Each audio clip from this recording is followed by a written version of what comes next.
Godson Public School, Number 6, Surapet Main Road, Thirumal Nagar, Chennai 600099, Tamil Nadu. விவசாயிகளுக்கான பயிர்க்கடன் தள்ளுபடி ஏமாற்றம் அளிப்பதாக இந்திய கம்யூனிஸ்ட் கட்சியின் மாநில செயலாளர் வீரபாண்டியன் தெரிவித்துள்ளார்.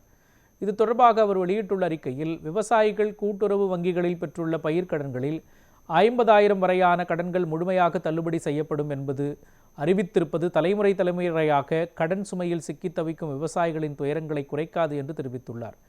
இது 5 ஏக்கருக்கும் குறைவான நிலம் வைத்துள்ள விவசாயிகளின் பயிர்க்கடன்கள் முற்றிலுமாக தள்ளுபடி செய்யப்படும் என தேர்தல் அறிக்கையில் தாவேகா வழங்கிய உறுதிமொழிக்கும் மாறானது என்று குறிப்பிட்டுள்ளார். இதுவரை விவசாயிகளுக்கான கடன் நிவாரணம் சாகுபடி நிலத்தின் அளவை அடிப்படையாக கொண்டதாகவே வழங்கப்பட்டதாகவும், இந்த வழிமுறையை மாற்றி பணமதிப்பை அடிப்படையாக கொண்டு வகுத்துள்ள புதிய முறையும் ஏற்கத்தக்கது அல்ல என்று கூறியுள்ளார். மாவட்டத்திற்கு மாவட்டம், பயிருக்கு பயிர் சாகுபடி செலவுகள் மாறுபடும் என்பதை அரசு கருத்தில் கொள்ள வேண்டும் எனவும் வலியுறுத்தி உள்ளார். தேர்தல் வாக்குறுதிப்படி 5 ஏக்கருக்கும் குறைவான நிலமுள்ள விவசாயிகளின் பயிர்க்கடன்களை முற்றிலும் தள்ளுபடி செய்ய வேண்டும் எனவும் முதலமைச்சருக்கு கோரிக்கை விடுத்துள்ளார்.